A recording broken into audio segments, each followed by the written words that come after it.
আসসালামু আলাইকুম রহমতুল্লাহ। কি অবস্থা সদরঘাট? কি খবর? সদরঘাটে যেই আপনার কিছু আপনার চাঁদাবাজি ছিল। সদরঘাটে যে কুলিরা যেভাবে আপনার সাধারণ মানুষের উপর যেভাবে অন্যায় এগুলা করছিল, সেই চাঁদাবাজিটা কি এখনো আছে? কি খবর সদরবাসীবাসীরা? এই যে প্রবাসী ভাইরা, আপনারা যারা যেখান থেকে দেখতেছেন এই ভিডিওটা, বেশি বেশি করে শেয়ার করবেন। চ্যানেলটিকে এখনো সাবস্ক্রাইব করে না থাকলে অবশ্যই সাবস্ক্রাইব করে পাশেই থাকবেন। এবার আসুন আমরা মূল টপিকস একটু আলোচনা করি। দেখা যাচ্ছে যে চাঁদপুর থেকে আসা ঢাকা সদরঘাটে এক ধরনের চক্র আছে। তারা কুলির পরিচয় দিয়ে চাঁদাবাজি করে। শুনতে কথাটা অন্যরকম শোনা যায়। দেখেন, আপনারা গরিব অসহায় মানুষ, আপনাদের অধিকার আছে। একজন মানুষ যখন আপনার গ্রাম থেকে আসবে শহরে, দেখা যাচ্ছে প্রবাসীর উপরে এই আঘাতটা বেশি হচ্ছে।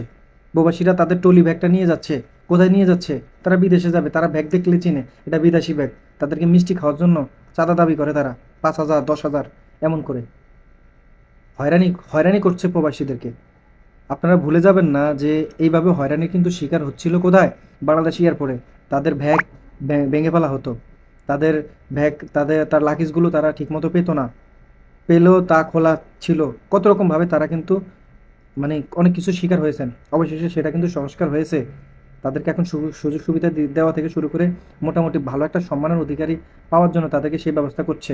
এই যে আপনারা বিভিন্ন ঘাটে ঘাটে এই যে যারা চাঁদাবাজি করছেন, এই যে যারা আপনার এই যে একজন মানে কুলির নামে আর কি, আসলে তাদের দোষ নাই, কুলির নামে যারা পোশাকটা শুধু কুলির, কিন্তু আসল সত্যিকার অর্থে এরা কারা? তাদের কি সংস্কার হচ্ছে? তাদের বিষয় নিয়ে কি কেউ মুখ খুলেছে? তাদেরকে নিয়ে কেউ কি কথা বলেছে? আমরা চাই না প্রবাসী ভাইরা সব থেকে বেশি ক্ষতিগ্রস্ত হবে। আপনার লঞ্চ দিয়ে তারা আসা যাওয়া করবে, কিন্তু সেই জায়গায় তাদেরকে মানে অন্যায়ভাবে তাদের কাছ থেকে টাকা পয়সা নিয়ে যাবে। এটা কিভাবে? একজন কুলি তার কত টাকা, হ্যাঁ সে পাবে, এটা ন্যায্য অধিকার তার। একটা ব্যাগ আপনি ঘাট থেকে নিয়ে আপনি সেখানে নিয়ে দেবেন, কত টাকা পাবেন? আপনাদের একটা নির্ধারিত টাকার একটা অ্যামাউন্ট আছে, কত টাকা?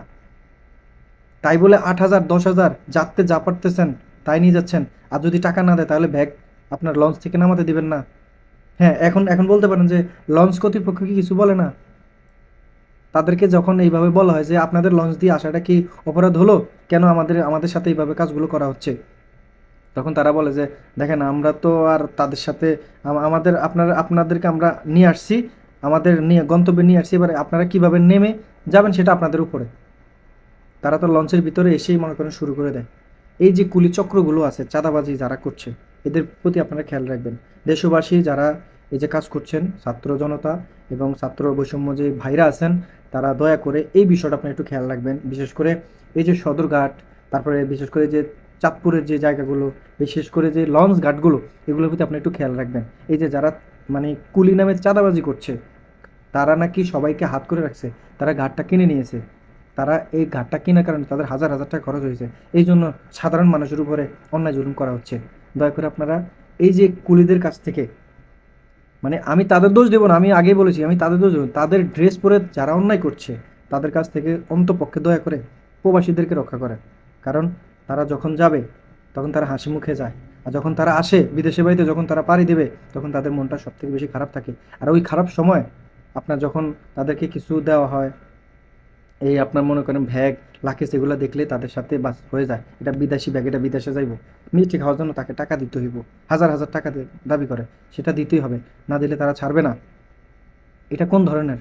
তো দর্শক, এতটুকু বলতে চাই, আপনারা আপনাদের জায়গা থেকে এই বিষয়টা একটু খেয়াল রাখবেন। ভালো থাকবেন, সুস্থ থাকবেন, ভিডিওটা বেশি বেশি করে শেয়ার করবেন।